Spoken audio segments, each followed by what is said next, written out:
정도 금액의 가치를 지금 대학교가 하는 게 맞나?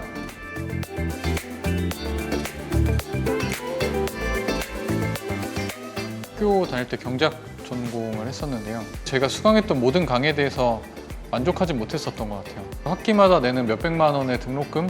이 정도 금액의 가치를 지금 대학교가 하는 게 맞나? 라는 불만과 의구심들이 계속 있었던 것 같아요. 이전에 내가 이미 지나간 어떤 스킬이나 이미 유행이 끝난 기술들에 주목하는 사람들은 없다고 생각하고 있어요. 저희는 미래를 좀 더 많이 바라봅니다. 3년 후, 5년 후에 훨씬 더 개인으로서의 부가가치가 높을 수 있는 사람이 될 수 있도록 그 방향을 제시해주는 컨텐츠들을 더 많이 만들고 제작하는 회사여야 한다고 생각하고 있습니다.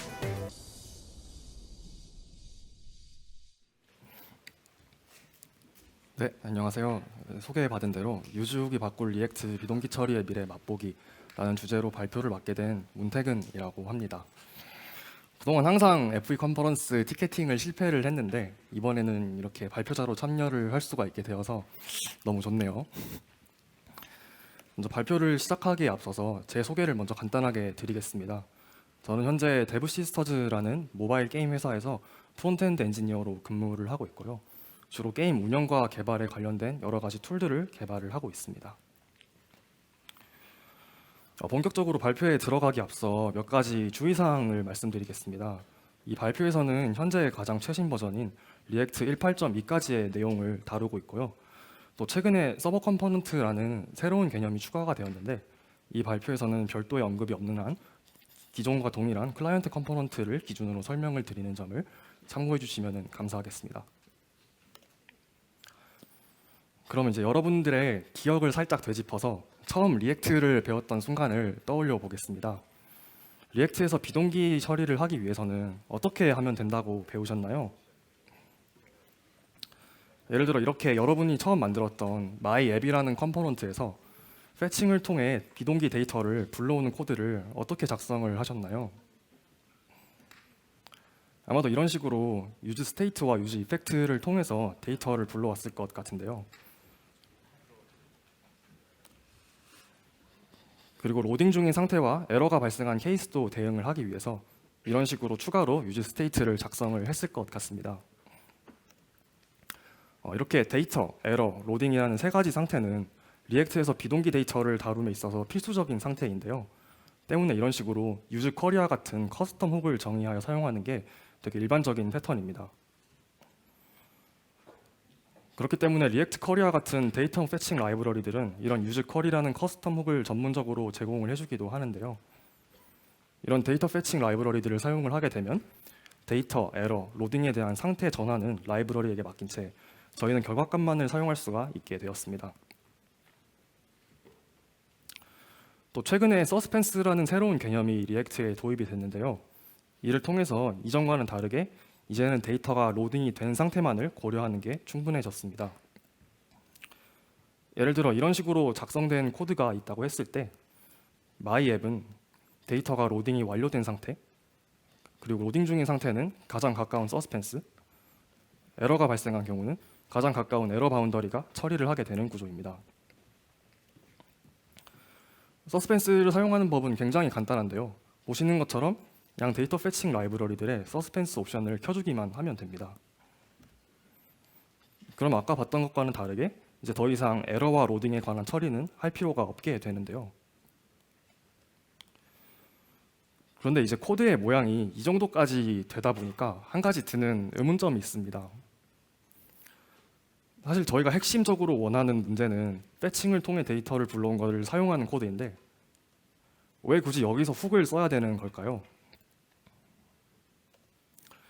그냥 패치에 바로 어웨이트를 하면 안 되는 걸까요? 네, 아시다시피 이거는 불가능한데요. 왜냐하면 클라이언트 컴포넌트는 어싱크 함수일 수 없다이기 때문입니다. 그렇다면 만약 이렇게 패치가 리턴한 프로미스에서 리졸브 되었을 때 결과값을 동기적으로 꺼낼 수 있는 이런 마법 같은 함수가 있다면 얼마나 좋을까요? 네, 리액트 팀이 바로 이러한 것을 가능하게 하기 위해 준비하고 있는 게 있는데요. 바로 프로미스 1급 지원을 논의하는 RFC입니다. RFC는 참고로 리액트의 스펙을 논의하는 문서 정도로 이해를 하시면 좋을 것 같습니다. 그리고 이 RFC에서 새로 도입하고자 논의하고 있는 훅이 바로 유즈라는 이름의 새로운 훅인데요. 앞서 소개드렸던 것처럼 프로미스를 파라미터로 받아서 리졸브된 값을 리턴하는 동기 함수의 시그니처를 가지고 있는 것을 확인할 수가 있습니다. 마치 await이 자바스크립트의 문법적인 기능이 아니라 함수였으면 이런 모습이지 않을까 하는 형태인데요. 정확히 동일하게 동작을 하는 것은 아니지만 결과만 놓고 보았을 때는 거의 비슷하게 동작한다고 보시면 될 것 같습니다. 그리고 이 유즈라는 훅이 바로 저희가 지금까지 써왔던 서스펜스를 발동시키는 트리거의 역할을 하게 되는데요. 마이앱을 렌더링하는 도중에 아직 리졸브되지 않은 프로미스를 유즈를 하게 되면 가장 가까운 서스펜스에 폴백이 렌더링되는 구조입니다. 근데 유즈라는 훅은 기존의 훅들과는 다르게 좀 이름이 특이하게 생겼죠. 기존의 훅들은 유즈 스테이트나 유즈 이펙트와 같이 유즈 뒤에 무언가 붙는 형태인데요. 이 친구는 특이하게 이름 뒤에 아무것도 붙지가 않습니다. 왜 이렇게 특이한 이름을 가지고 있는 걸까요? 그 이유는 바로 유즈 훅이 가지는 한 가지 특별함 때문인데요. 바로 기존의 훅들과는 다르게 조건부로 호출될 수 있다는 점입니다. 그리고 앞으로 나올 훅들 중에서 오직 유즈만이 이렇게 조건부로 호출될 수 있는 특별함을 가질 것이기 때문에 다른 훅들과의 차별점을 두기 위해서 이렇게 특별한 이름을 가지게 되었다고 합니다. 여기까지만 봐도 이 유즈가 기존의 훅들과는 다른 되게 신기한 점들이 많이 있는 것 같은데요. 이게 내부적으로 어떻게 동작하는 거길래 이게 가능한 걸까요? 놀랍게도 사실 아직 유즈는 정확한 구현체가 나오지 않은 상태입니다. 실제로 리액트에서 유즈를 사용하는 코드를 작성을 하게 되면 타입 체크는 통과를 하지만 런타임에 유즈가 존재하지 않는다는 에러가 발생하는 것을 볼 수가 있습니다. 근데 앞서 말씀드렸다시피 사실 저희가 사용하는 조타이나 리코일, 리액트 코리아 같은 대부분의 메이저 라이브러리들은 이미 서스펜스를 다 사용을 하고 있는데요. 그럼 이런 라이브러리들은 어떻게 서스펜스를 트리거하고 있는 걸까요? 이에 대한 실마리는 리액트 RFC에서 찾아볼 수가 있는데요. 바로 현재 버전의 리액트에서는 언스테이블한 방식을 통해서 임의의 함수가 프로미스를 스로우하는 방식을 통해서 서스펜스를 트리거하는 방식을 지원하고 있다고 합니다. 즉, 유즈를 호출하는 대신에 프로미스를 직접 스로우한다는 것인데요. 실제로 이 코드는 이제 조타이라는 상태 관리 라이브러리에서 유즈를 사용하는 코드인데요. 이런 식으로 리액트가 익스포트하고 있는 유즈라는 함수가 있으면 해당 함수를 사용을 하고 그렇지 않으면 직접 정의를 해서 쓰는 것을 볼 수가 있습니다. 코드를 살짝 살펴보면은 아직 프로미스가 펜딩된 상태이면은 프로미스를 바로 스로우를 하게 되고 리졸브된 상태이면은 리졸브된 결과값을 바로 리턴을 하게 됩니다. 그리고 에러가 발생한 경우는 기존처럼 그냥 에러를 스로우하게 되는데요. 이런 식으로 직접 만들어 사용하는 유즈를 이 발표에서는 편의상 언스테이블 유즈라고 칭하도록 하겠습니다. 지금까지 내용을 살짝 정리를 해보겠습니다. 유즈라는 새로운 훅이 출시를 할 예정인데요. 이 유즈는 서스펜스를 트리거하는 역할을 하게 되고 또 기능적으로 봤을 때 await와 비슷한 역할을 한다고 할 수가 있습니다. 그리고 기존의 훅들과는 다르게 조건부 호출이 가능하다는 특별함을 하나 가지고 있는데요. 저는 이 특별한 이 되게 매력적인 기능이라고 생각을 했는데요.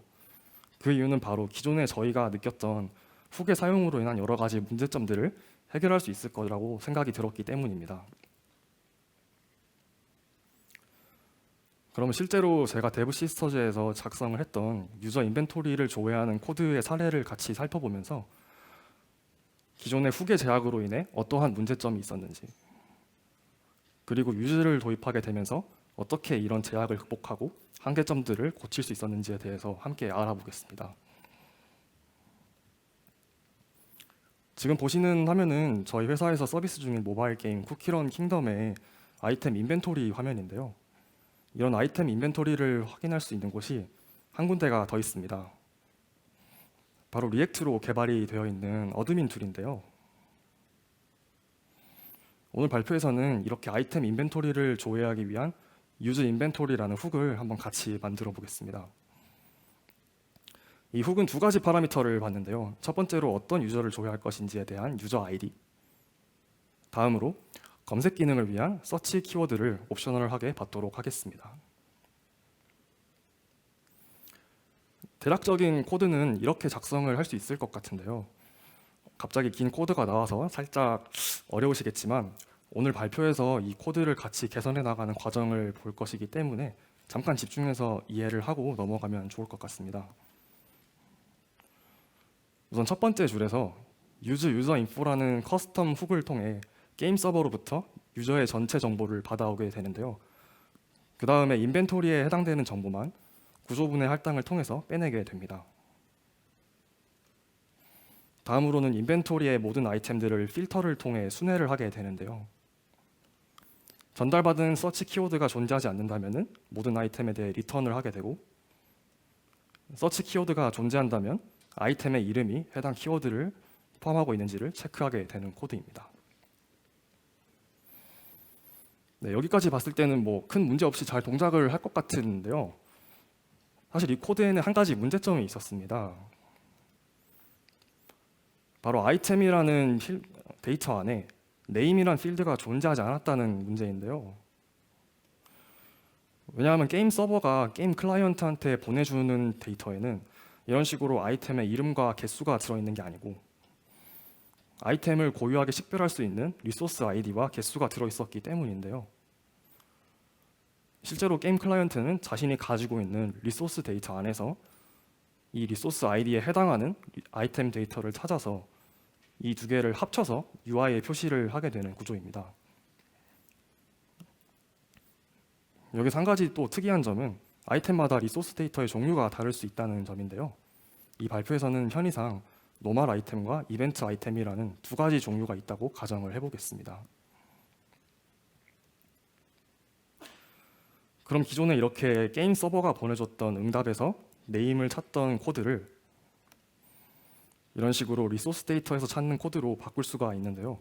노멀 아이템인 경우에는 노멀 아이템 리소스 데이터에서, 이벤트 아이템인 경우는 이벤트 아이템스라는 리소스 데이터 안에서 찾는 코드로 작성을 할 수가 있을 것 같습니다. 그런데 문제는 이 리소스 데이터들을 어떻게 로딩을 하냐였는데요.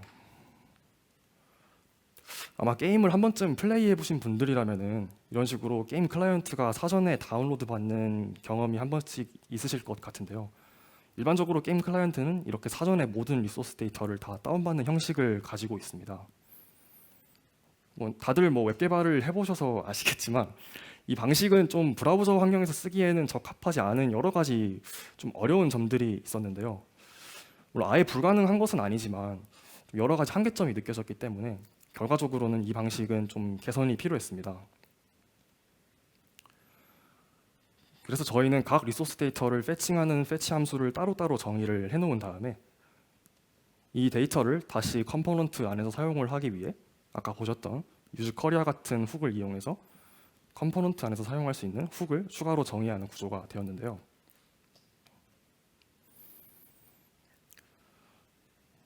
이렇게 훅을 사용하기 위해서 use inventory 코드 상단에 리소스 데이터를 불러오는 훅을 사용하는 코드를 넣는 구조가 최종적으로 되게 되었습니다.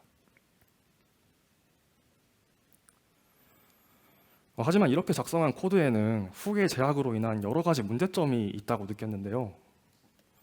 첫 번째로 불필요한 블로킹으로 인한 time to interactive, 즉 유저가 인터랙션이 가능할 때까지의 시간이 증가해 사용자가 느끼는 성능에 저하가 있었다는 점입니다.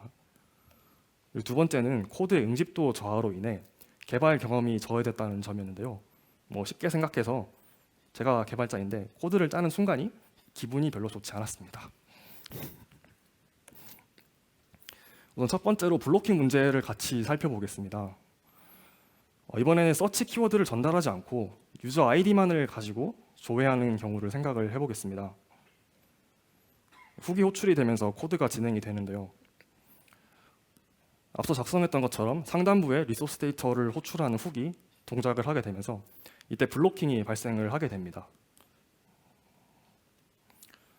그리고 모든 블로킹이 끝난 다음 이제 인벤토리의 각 아이템을 순회를 하게 되는데요. 이때 서치 키워드를 전달을 하지 않았기 때문에 모든 아이템들에 대해서 그냥 바로 리턴 true를 하게 됩니다. 그리고 이렇게 훅은 종료가 되는데요. 보시다시피 리소스 데이터를 다 로딩을 실컷 해놓고 전혀 사용하지 않는 것을 볼 수가 있습니다. 사실 이게 문제가 되었던 게 잘 생각을 해보면은 페이지에 처음 접속했을 때의 상태는 당연히 아무런 검색 키워드가 입력되지 않은 상태이기 때문에 이때 발생한 리소스 데이터 로딩을 위한 블로킹은 필요하지 않은 거였다고 볼 수가 있습니다. 다음으로는 응집도 저하 문제인데요. 보시는 것처럼 이제 이벤트 아이템의 리소스 데이터를 사용하는 코드는 이렇게 굉장히 코드의 아래쪽에 위치하는 것을 확인할 수가 있습니다. 하지만 실제로 이걸 로딩하기 위한 훅을 호출하는 코드는 이렇게 굉장히 상단에 위치하는 것을 확인할 수가 있는데요. 이 발표에서는 좀 이해를 돕기 위해 리소스 데이터의 종류가 두 가지밖에 없다고 가정을 하였지만 아이템의 종류가 점점 더 늘어난다면 어떻게 될까요? 실제로 저희가 작성했던 코드의 일부인데요. 보시는 것처럼 로딩하는 코드와 사용을 하는 코드 간의 거리가 굉장히 멀어지게 됩니다. 그리고 실제로는 이 게임의 특성상 리소스 데이터가 수백 종류에 이르는 정말 방대한 양이었는데요. 거기다 이 리소스 데이터를 사용하는 페이지가 수십 페이지에 이를 정도로 굉장히 다양했습니다. 그래서 매 페이지에서 다 이렇게 리소스 데이터의 로딩을 위한 코드를 대응하는 게 정말 쉽지가 않은 경험이었습니다. 이 문제가 발생했던 원인은 바로 훅은 최상단에서만 호출해야 된다는 제약 조건이 있기 때문이었는데요. 필터도 어떻게 보면 일종의 반복문이라고 볼 수가 있겠죠. 이렇게 필터를 하는 반복문 구문과 if문, 즉 조건문이 있기 때문에 실제로 여기서 아래쪽에서 리소스 데이터를 사용을 하지만 로딩을 하는 코드는 훅이기 때문에 로딩하는 부분을 위쪽으로 옮겨갈 수밖에 없었던 제약입니다. 다음으로는 실제로 저희가 유즈를 쓰게 되면서 이러한 문제점을 어떻게 해결했는지를 알아보겠습니다. 다들 잘 알고 계시겠지만 훅은 사용할 수 없는 곳이 굉장히 많이 있는데요. 유즈는 조건부로 호출이 될 수 있기 때문에 보시는 것처럼 조건문, 반복문, 그리고 리턴문 다음에 사용이 가능하게 됩니다. 그래서 기존에 이렇게 작성했던 코드는 보시는 것처럼 실제로 리소스 데이터를 사용하는 곳에서 데이터 패칭을 할 수 있도록 바꿀 수가 있는데요.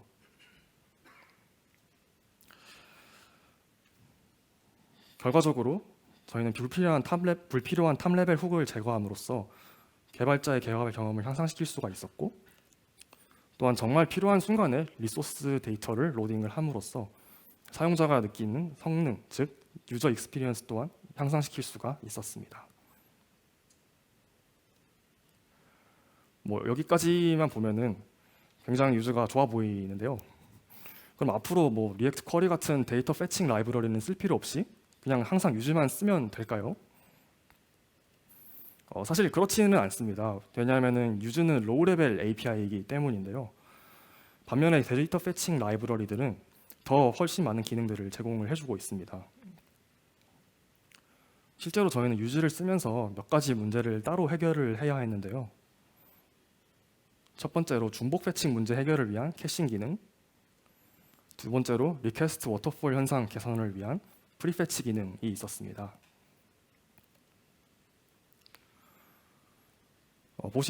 우선 중복 패칭 문제에 대해서 먼저 다뤄보겠습니다.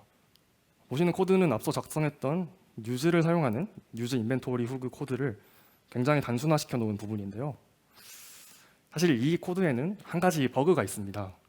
어떤 버그인지 감이 오실까요?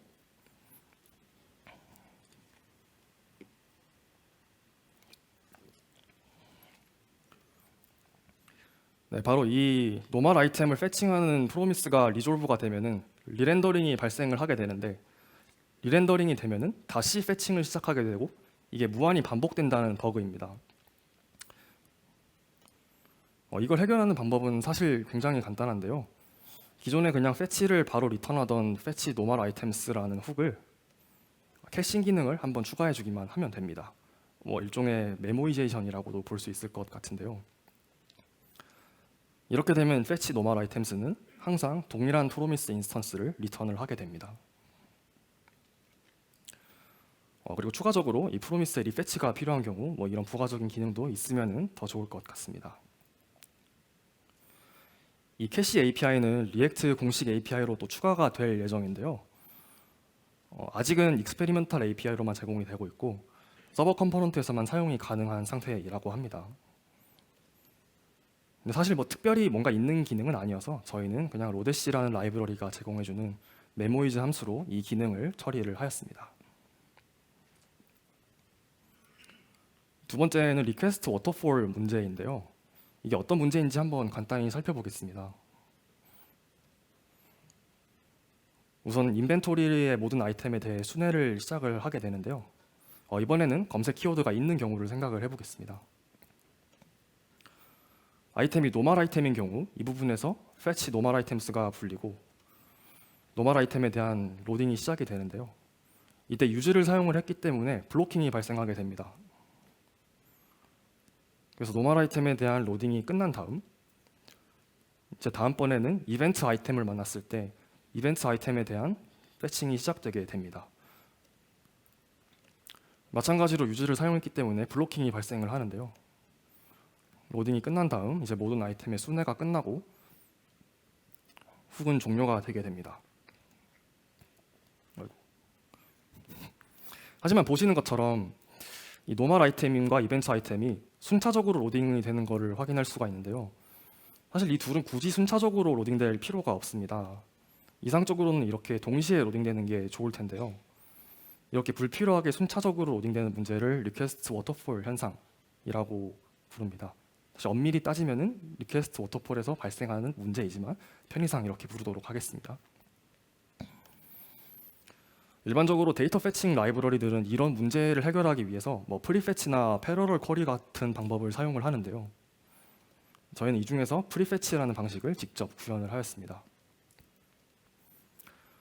근데 사실 프리패치를 구현하는 것은 굉장히 쉬운데요. 뭐 구현이라 할 것도 없는 게 말 그대로 패치를 사전에 한 번 더 해주면 됩니다.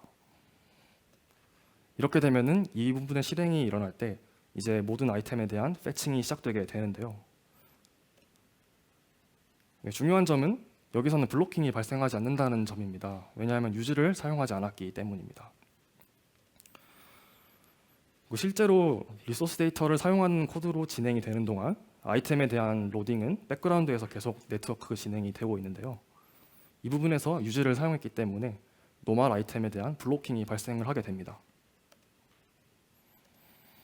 그리고 노멀 아이템에 대한 로딩이 끝난 다음 이벤트 아이템을 사용하는 부분에 도착을 하고 이때 또 유즈를 사용했기 때문에 블로킹이 발생을 하게 됩니다. 네, 보시는 것처럼 위에서 그냥 패치를 한번 미리 해주는 것만으로 앞서 보셨던 리퀘스트 워터폴 문제를 해결할 수 있는 것을 확인할 수가 있습니다. 하지만 한 가지 문제점이 있는데요. 바로 아까 유즈를 도입함으로써 해결했던 코드의 응집성 문제가 다시 돌아왔다는 것입니다. 저희는 이 문제를 다이나믹 프리패치라는 한 가지 아이디어를 통해서 해결했는데요. 바로 프리패치할 대상을 소스 코드상에 기록하는 게 아니고 런타임에 동적으로 결정하는 방식입니다. 예를 들어 기존에는 그냥 바로 패치를 리턴했던 패치 노멀 아이템스에서 한 가지 코드를 추가를 해주는데요.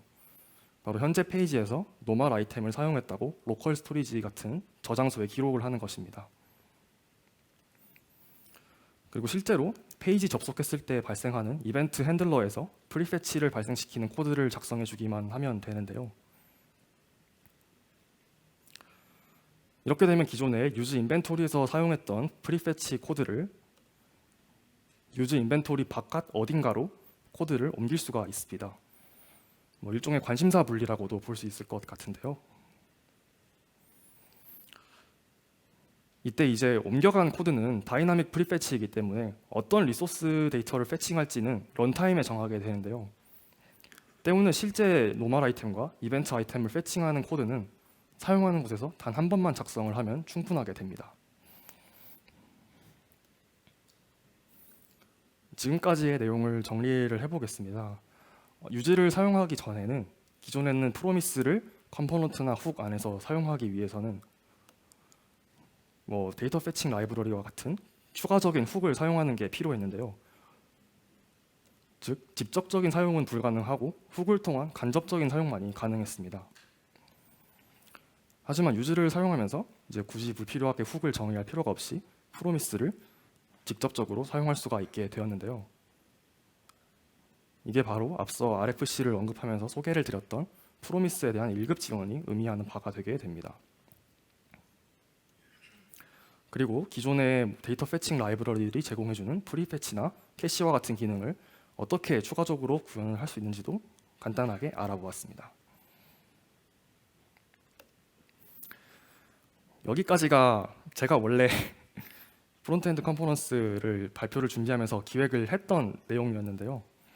이제 열심히 발표를 준비하면서 저는 아주 한 가지 놀라운 사실을 알게 되었습니다. 정말 눈물이 나는 사실이었는데요. 바로 유즈 훅에도 제약이 있다는 사실이었습니다. 앞서 현재 유즈가 언스테이블한 동작 방식을 가지고 있다는 설명을 드리면서 프로미스를 스로우하는 것을 임의의 함수에서 할 수 있다고 소개를 드렸었는데요. 실제로 정식 출시한 유즈는 임의의 모든 함수가 프로미스를 스로우할 수 있는 것이 아니고 리액트 컴포넌트와 훅 안에서만 사용을 할 수가 있다고 유즈를 사용할 수 있다고 합니다. 정말 이 사실을 알게 된 이후에 정말 헉 소리가 나왔는데요. 왜냐하면은 저 규칙에 따르면은 사실 제가 방금까지 작성했던 코드는 잘못된 코드였기 때문입니다. 혹시 어떤 게 잘못됐는지 짐작 가는 게 있으실까요?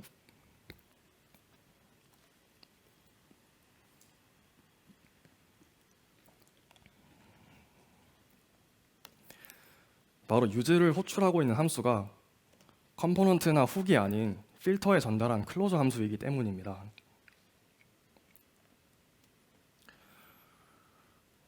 근데 이 사실을 알게 된 후에 살짝 좀 혼란스러움이 있었는데요.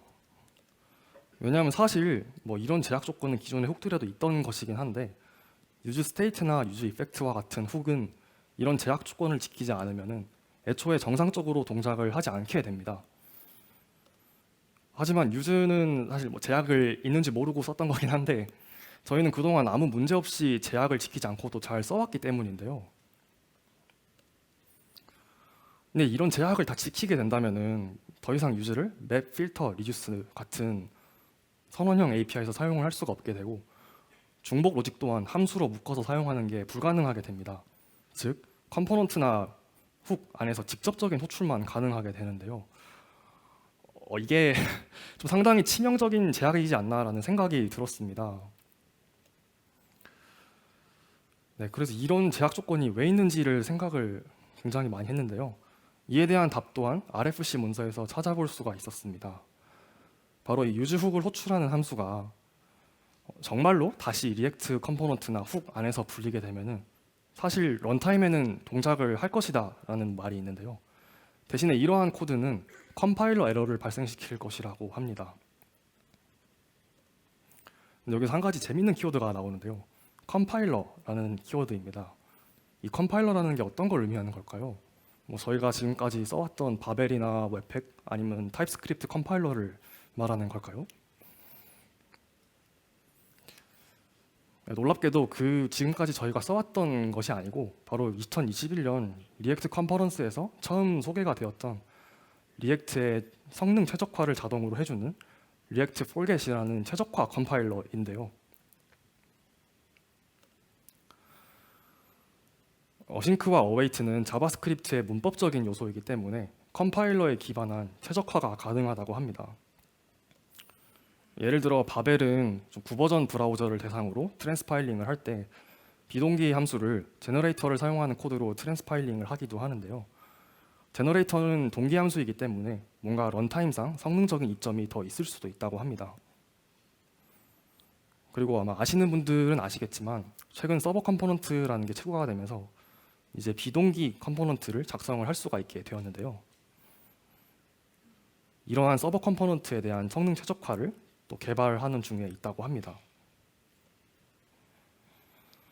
반면에 유즈는 함수이지만 리액트 내에서는 문법적인 요소처럼 동작을 하도록 강제를 할 수가 있는데요. 예를 들어 await는 어싱크 함수에서밖에 쓸 수 없다는 제약, yield는 제너레이터 안에서밖에 쓸 수 없다는 제약처럼 유즈는 컴포넌트 안에서밖에 쓸 수 없다는 제약인데요. 즉 이렇게 유즈에 걸려있는 제약은 문법적인 역할을 하도록 하는 제약이었고, 그러한 문법적인 제약은 앞으로 다가올 리액트 컴파일러에서의 최적화를 가능하게 하기 위한 대비라고 볼 수가 있습니다. 이 내용들을 이제 준비를 하면서 정말 놀라운 순간들의 연속이었는데요.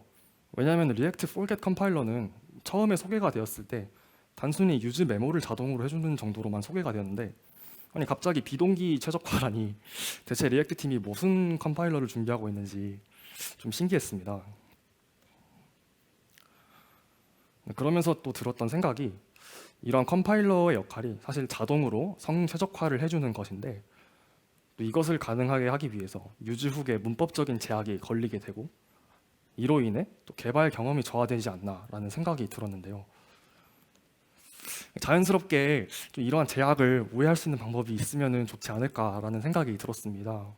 예를 들어 저희는 실제로 타입스크립트로 코드를 작성할 때 컴파일러를 우회하기 위해 TS 이그노와 같은 컴파일러 힌트를 주기도 하는데요. 이런 게 있으면 좀 유즈를 지금처럼 제약을 지키지 않고도 쓸 수 있지 않을까 하는 생각이 드는데요. 물론 사실 그게 좋은 건지는 또 모르긴 하는데, 사실 근데 이러한 리액트 컴파일러의 모습이 어떠한 형태일지 지금으로서는 알 수 있는 길이 없어서 어떻게 될지는 나와 봐야 알 것 같습니다. 근데 무엇보다 아직 그 미래는 좀 많이 남은 것 같은데요. 이 리액트 폴겟 컴파일러는 아직 비공개 상태이고 알파 단계에도 들어가지 못한 상태입니다. 그리고 RFC 문서에 의하면은 이 유즈라는 훅은 캐시 API와 같이 출시를 할 예정이라고 하는데요. 아직 캐시 API에 대한 RFC 문서조차 없는 상태인데요. 그래서 제가 개인적으로 추측을 하기에 지금과 같은 형태의 언스테이블 유즈를 조금 더 오래 쓰게 되지 않을까라는 생각이 들었습니다. 그러면 제약을 못 본 척하고 조금 더 지금처럼 써도 괜찮지 않을까라는 생각이 드는데요. 이거는 무시해 주시면 감사하겠습니다. 이 슬라이드는 사실 이번 발표랑 크게 상관이 있는 내용은 아닌데요. 사실 오늘 소개드린 유즈 훅이나 리액트 폴겟 컴파일러나 풀고자 하는 기본적인 문제는 비슷합니다. 바로 오늘날의 리액트는 DX와 UX 이 두 가지를 동시에 잡는 게 너무나 어렵다는 것인데요. 아마 다들 한 번쯤 경험이 있으실 것 같은데, 리액트의 리렌더링 문제를 최적화를 하기 위해서는, 즉 UX를 개선하기 위해서는 유즈 메모를 일일이 써야 되기 때문에 개발 경험이 굉장히 안 좋아지는 경향이 있고, 그렇다고 유즈 메모를 쓰지 않자니 사용자가 느끼는 성능이 저하되는 그러한 트레이드 오프가 있는 게 현재 리액트의 모습입니다. 사실 리액트 폴겟 컴파일러도 정확히 이 문제를 해결하기 위함인데요. 즉 DX에 대한 해결을 컴파일러가 담당을 하게 되면서 UX에 대한 해결을 컴파일러가 담당을 하게 되면서 개발자는 최고의 DX만을 가지고 개발을 할 수 있게 하겠다라는 목표인데요. 오늘 소개드린 유즈의 맥락도 저는 비슷하다고 봅니다. 기존에는 1급 지원이 되지 않았기 때문에 훅을 통한 간접적인 사용만이 가능했는데요. 사실 오늘 소개드린 여러 가지 기존의 문제점들도 굳이 어떻게 풀자면은 지금도 해결을 할 수 있는 문제이긴 하지만, 사실 그렇게까지 하기 위한 코드의 작성 과정이 굉장히 번거로워지게 됩니다. 하지만 이러한 사실을 리액트 팀도 아마 잘 인지하고 있을 텐데요. 그렇기 때문에 앞으로의 리액트는 DX와 UX 두 가지 모두를 다 잡을 수 있는 방향으로 점점 발전해 나가게 될 것 같은데요. 앞으로 저희가 마주하게 될 리액트의 미래는 어떤 모습일지 또 기대가 되는 것 같습니다. 발표를 정리를 해보겠습니다. 유즈라는 아주 신기한 새로운 훅이 추가가 될 예정인데요. 이 유즈는 클라이언트 컴포넌트에서 프로미스에 대한 1급 지원을 추가하는 기능을 하게 됩니다. 그리고 실제로 저희가 데브 시스터즈에서 이 유즈라는 훅을 사용을 하면서 DX와 UX를 어떻게 동시에 개선할 수 있었는지에 대한 실제 사례를 공유를 드렸고요. 그리고 유지 후기에 있는 제약 조건을 통해서 앞으로의 리액트는 어떤 모습이 될지 살짝 엿보는 시간을 가져보았습니다. 시간 관계상 이 발표에서 다루지 못한 다른 여러 가지 재미있는 내용들도 많이 있는데요. 대표적으로 동기 함수에서 어떻게 프로미스를 블로킹을 하는지, 사실 이게 뭐 모든 함수에서 다 가능한 것은 아닌데요. 리액트 안에서만 가능합니다. 근데 사실 이걸 이행하기 위해서는 컴포넌트의 역등성이라는 아주 무시무시한 개념을 이해를 해야 되는데요. 이름만 봐도 어렵죠. 다음으로는 이제 프로미스 객체에서 결과값을 어떻게 꺼내냐인데요. 이게 사실 자바스크립트가 언어적인 차원에서 지원을 하지는 않고 있습니다. 그래서 리액트는 이걸 어떻게 해결하는지 또 재미있는 주제이고요. 그리고 유지를 사용할 수 있는 값이 사실 프로미스 말고도 몇 가지가 더 있다고 합니다. 대표적으로 컨텍스트가 있는데요.